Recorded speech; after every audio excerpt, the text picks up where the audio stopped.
안녕하십니까, 알파스트리트 파트너스입니다. 2024년 4월 22일 월요일 마감 시장 보겠습니다. 코스피 지수가 1.45% 올라서 2629로 마감을 했습니다. 오늘 코스피 제법 크게 올랐습니다. 외국인이 7,800억을 팔았는데도 불구하고 코스피가 1.5% 가까이 올랐어요. 정말 좀 특이하게 이렇게 올랐다고 볼 수가 있겠는데, 기관이 거의 8천억을 매수를 했습니다. 이거는 우리나라 국내적인 좀 호재성 때문에 크게 올랐다고 봐야 될 것 같습니다. 네. 금요일에 보면 미국 증시가 다우는 0.6% 정도 올랐는데 나스닥이 2% 빠졌거든요. 그래서 사실은 오늘 장이 그렇게 좋을 거라고는 생각을 못 했습니다. 오늘 거의 빠질 거라고 생각했는데 의외로 코스피가 이렇게 올랐던 거고요. 어제 일단 미국 증시가 빠졌던 이유는 AI 쪽, AI 반도체 쪽이 좀 무너지는 듯한 그런 모습이 나왔습니다.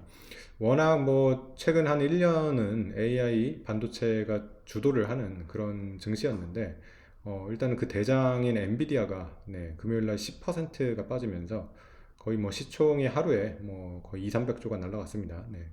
그 정도로 크게 급락을 했고요. 대부분 반도체 회사들이 다 빠졌습니다. 브로드컴이 4%, AMD 5%, 마이크론도 거의 뭐 5% 가까이 이렇게 빠졌고요. 그리고 메타 같은 경우도 4% 이렇게 빠지면서 AI 서비스 쪽, 뭐 반도체 쪽 다 빠졌습니다. 빅테크가 뭐 전부 다 빠지는 그런 상황이었고요. 근데 다른 또 업종들은 대부분 다 올랐습니다. 그래서 거의 뭐 빅테크만 빠지고 나머지 업종들이 다 오르는 이렇게 좀 양분되는 시장 모습을 보여주었습니다. 그러다 보니까 다우는 플러스가 났고요. 또 제 이제 다우가 플러스 났던 이유 중에 보면 금융주 이쪽은 또 굉장히 강했어요. JP 모건은 2.5% 올랐고요.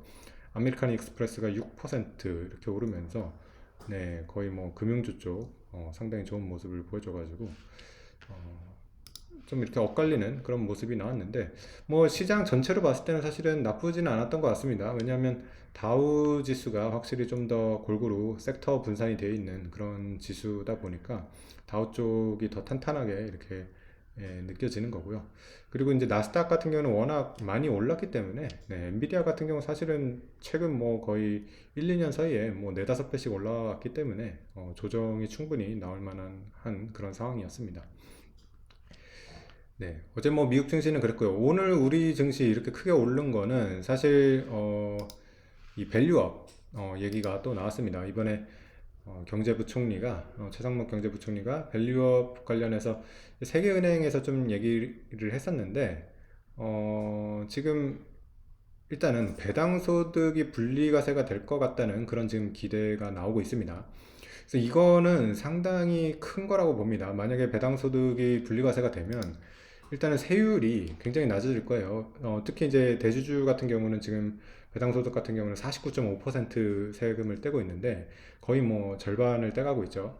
그러다 보니까 예를 들어서 뭐 삼성전자나 이런 데 대주주들이 배당을 해봤자 거의 뭐 절반을 배당 소득세를 떼가기 때문에 사실상 이제 배당에 좀 의미가 많이 없었는데 만약에 이런 배당 소득이 금투세나 이런 쪽으로 분류가 돼가지고 간다고 하면 지금 금투세 같은 경우는 최고 세율이 27.5% 정도로 생각이 되거든요. 그러다 보니까 49.5에서 27.5로 떨어지게 된다면 굉장히 큰 이제 그 차이가 되겠죠. 그러다 보니까 우리나라 기업들이 배당을 많이 늘릴 수 있는 그런 환경이 되지 않을까. 그렇게 생각이 됩니다. 역시 뭐 밸류업을 하기 위해서는 가장 큰 게 이제 주주 환원이 가장 중요하다고 봤는데 주주 환원을 할 수 있는 게 크게 이제 두 가지죠. 배당을 늘리거나 아니면 자사주 소각을 하던가. 그런 면에서 일단은 이건 배당을 늘릴 수 있는 그런 큰 호재가 되기 때문에 만약에 이렇게 된다 그러면 우리나라 주식은 상당히 올라갈 수 있는 여지가 있습니다. 그래서 아직까지는 일단 좀 기대 상황인데 만약에 이게 되는지 좀 잘 지켜봐야 될 것 같습니다. 글쎄요, 배당소득 분류과세가 된다 그러면 코스피 3천도 금방 갈 수 있을 것 같거든요. 사실 배당이 만약에 우리나라 전체 회사가 배당이 50%가 는다 그러면 주가가 2, 30% 정도는 올라가지 않을까, 그 정도는 따라가지 않을까 그렇게 생각이 되거든요. 그래서 뭐 여기서 2, 30% 올라간다 그러면 3천 이상이 되니까 굉장히 큰 그런 이슈라고 보입니다.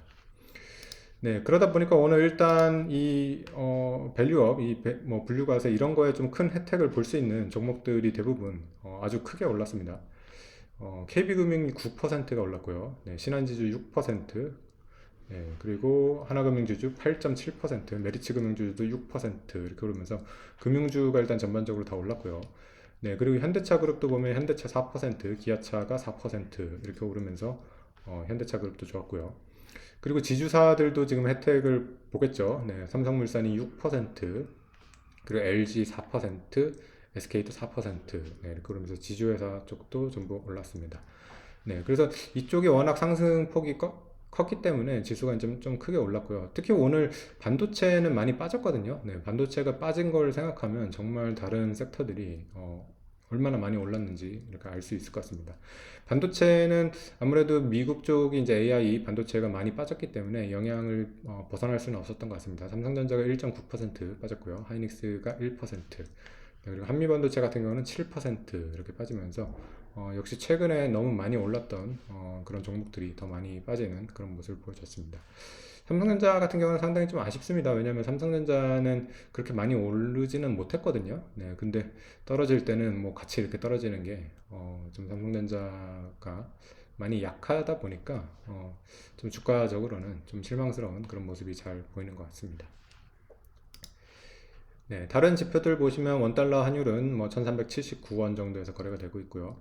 또 WTI가 상당히 그래도 좀 좋습니다. 지금 80불까지 떨어져 가지고 좀 석유 가격에 대한 부담은 많이 낮아진 그런 상황입니다. 네, 그리고 미국 지금 선물 같은 경우도 조금씩 오르고 있고요. 음,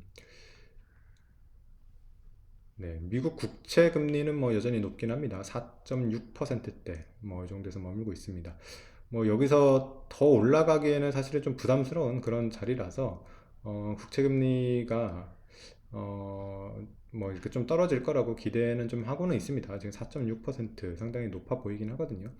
네, 그래서 뭐 금리가 여전히 좀 증시를 짓누르고 있는데 어쨌든 미국 증시도 조금 반등을 하려고 하는 그런 또 시도를 하고 있기 때문에 우리나라 증시가 어쨌든 이런 제도적인 개선 이런 것들이 잘 일어나가지고 미국 증시 반등 또 제대로 타면 다시 이렇게 상승 추세로 갈 수 있지 않을까. 네, 그렇게 좀 기대를 해봅니다.